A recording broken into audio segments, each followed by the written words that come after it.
distinguished world leaders, honorable all communities, and my fellow countrymen, good evening. আসসালামু আলাইকুম। আমি বাংলাদেশের একজন সাধারণ নাগরিক এবং সেই সাথে বাংলাদেশ আওয়ামী লীগের দীর্ঘদিনের প্রায় দীর্ঘ ২৪ বছরের একজন একনিষ্ঠ কর্মী। জুলাই আগস্ট আপরাইজিং এবং পরবর্তী অবস্থা থেকে এখন পর্যন্ত আমরা সকলেই অবগত আমাদের দেশের রাজনৈতিক, সামাজিক, অর্থনৈতিক সবকিছু বিষয়ে।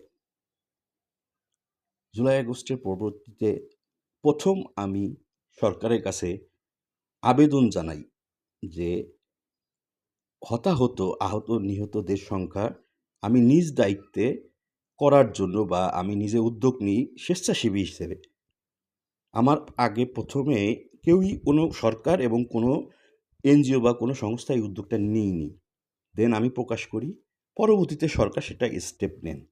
নাম্বার 1 কারণ মানবতা সর্বাগ্রে। দল, মত, ধর্ম, বর্ণ নির্বিশেষে আমরা আগে মানুষ, আমরা হিউম্যান বিইং।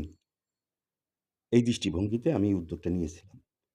পরবর্তীতে আমাদের পার্টির সভাপতি এবং এক্স প্রাইম মিনিস্টার জননেত্রী শেখ হাসিনার যে ভিডিও ভয়েস কলগুলো আসতেছিল, যেটা সমাজে বিশৃঙ্খলার সৃষ্টি হচ্ছিল, সেইটার বিপক্ষে আমি প্রথম সরকারের কাছে দরখাস্ত করি এবং বিটিআরসি চেয়ারম্যান বরাবর যে সোশ্যাল আনরেস্ট নিবারণের জন্য জননেত্রী শেখ হাসিনার যে কোনো ভয়েস বা কল ব্যান করা হোক, বন্ধ করা হোক। সেই পরিপ্রেক্ষিতে সরকার একটি গেজেট ঘোষণা করেন, বাট পরবর্তীতে সরকার বন্ধ করার কোনো স্কোপ নেননি এবং সেই ভয়েসগুলো চলে আসছে। নাম্বার 3 পরবর্তীতে আমি কমপ্লেন আবার জানাই সরকারের কাছে এবং বিশ্ব কমিউনিটির কাছে। ইন্টারিম গভর্নমেন্ট, ভারত সরকার সহ পৃথিবীর অলমোস্ট কমিউনিটির কাছে আমি অনুরোধ জানাই যে তার সঙ্গে দেখা করার জন্য পার্টির কার্যক্রম, পলিটিক্যাল কনস্টিটিউশন, পার্টির ভিতরে গণতন্ত্রের চর্চা থেকে শুরু করে অ্যামেন্ডমেন্ট করার জন্য, এবং আমি কমপ্লেন জানাই যে তার এই ভয়েসগুলো ফেক। অতএব এই ফেক ভয়েসের দিকে কেউ কর্ণপাত করবেন না এবং বাংলাদেশ আওয়ামী লীগের অ্যাক্টিভিটিস অনলাইন বেসড প্ল্যাটফর্ম যেটা ছিল সেটা নিয়ে আমি থানায় পর্যন্ত গিয়েছি ফিজিক্যালি কমপ্লেন দেওয়ার জন্য, যে এটা বাংলাদেশ আওয়ামী লীগের না, বাংলাদেশ আওয়ামী লীগ করতেছে না, আই হ্যাভ এভিডেন্স।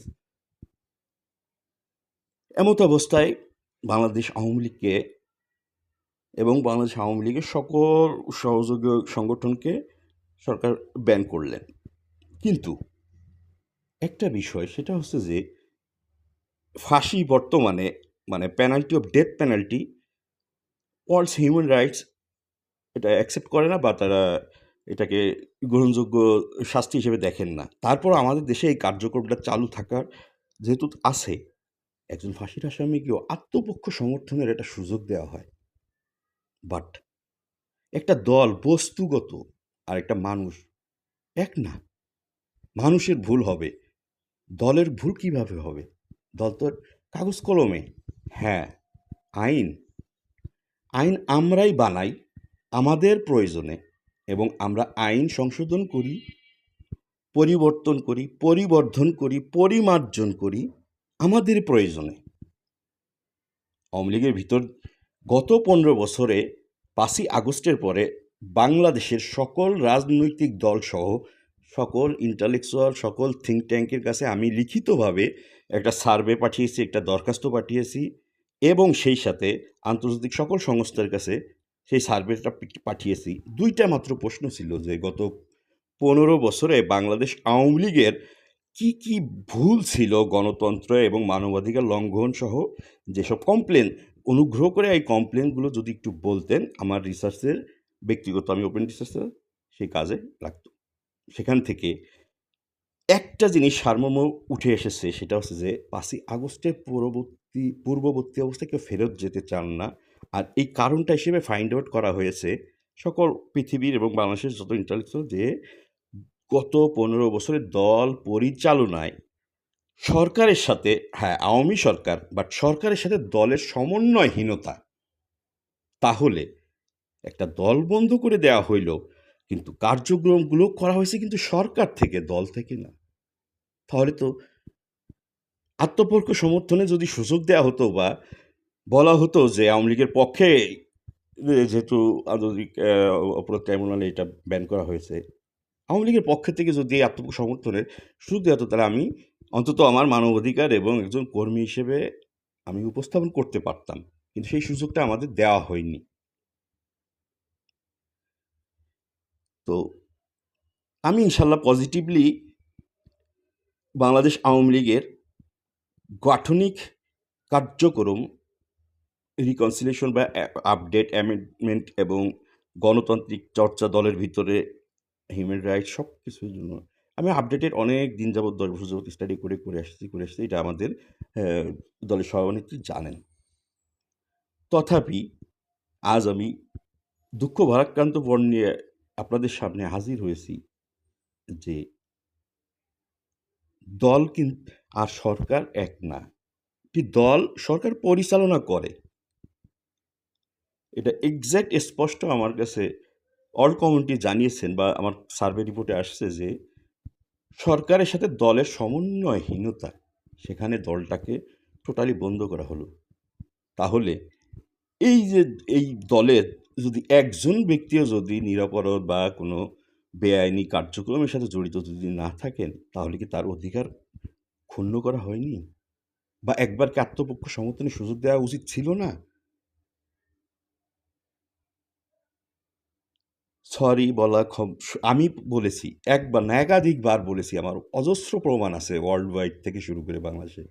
তথাপি এই পরিপ্রেক্ষিতে যেহেতু হয়ে গেছে, আমি দলের দীর্ঘদিনের 24 বছর প্লাস সাবেক ছাত্রলীগ নেতা আমি, অল লিডার্স এবং আন্তর্জাতিক সম্প্রদায়ের কাছে আমি একটি আপিল করেছি।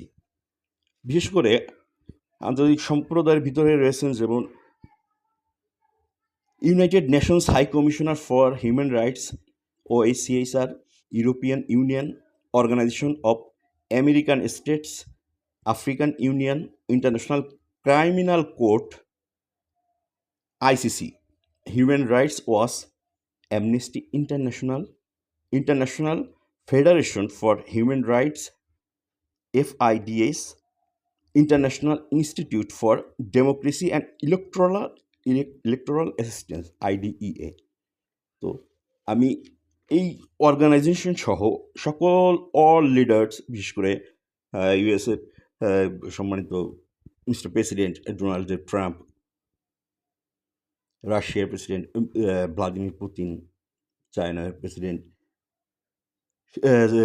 জনাব শি জিনপিং সহ, ফ্রান্সের প্রেসিডেন্ট ইমানুয়েল মাক্রন এবং জার্মানির নতুন চ্যান্সেলর সহ ইউরোপিয়ান ইউনিয়ন, আমি অল লিডার্সদের কাছে একটা আপিল জানিয়েছি। তো সাপোজ আমি আপিলের একটা কপি আপনাদের একটু জানাই যে International High Commission for Human রাইটসের কাছে যে আমি আপিলটা করেছি,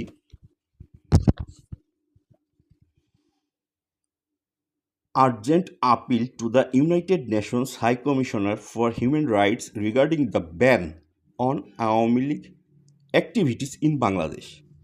Dear Excellence, I write to you as a committed member of and activist of the Bangladesh Awami League, deeply concerned about the recent Gazette notification issued by the interim government on 12 May running, which bans all activities of our party and its affiliates under the Anti-Terrorism Act 2009 and the Anti-Terrorism Amendment Ordinance 2025. This sweeping ban, justified by allegations of killings, genocide, and crimes against humanity during the July 2024 uprising, has led to the suspension of our party's registration by the Election Commission, effectively barring us from participating in upcoming elections. The ban prohibits all forms of public engagement, including publications, media campaign, rallies, and meetings, until the International Crimes Tribunal completes its trials of all leaders of Awami League.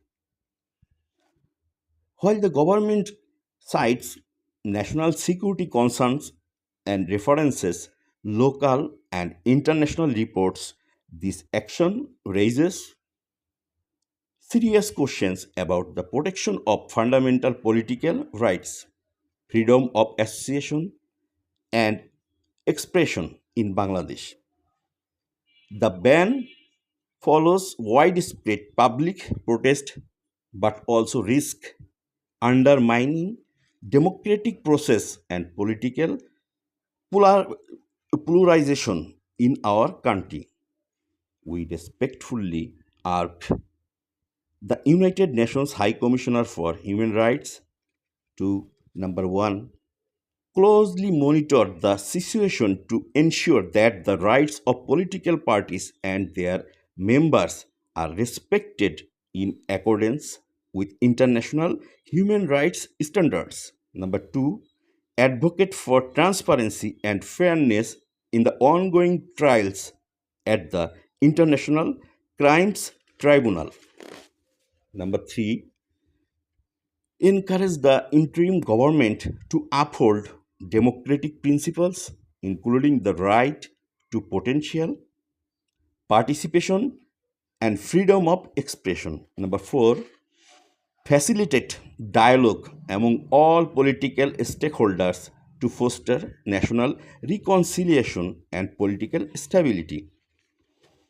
Excellencies, the long term viability of Bangladesh's democracy depends on safeguarding political freedoms and ensuring justice is served through impartial and fair legal process.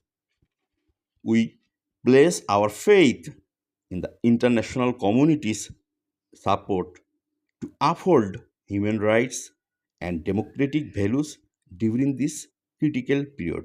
Respectfully, Mohammad Suzanur Rahman Suzan, member and activist, Bangladesh Awami League. Thank you so much.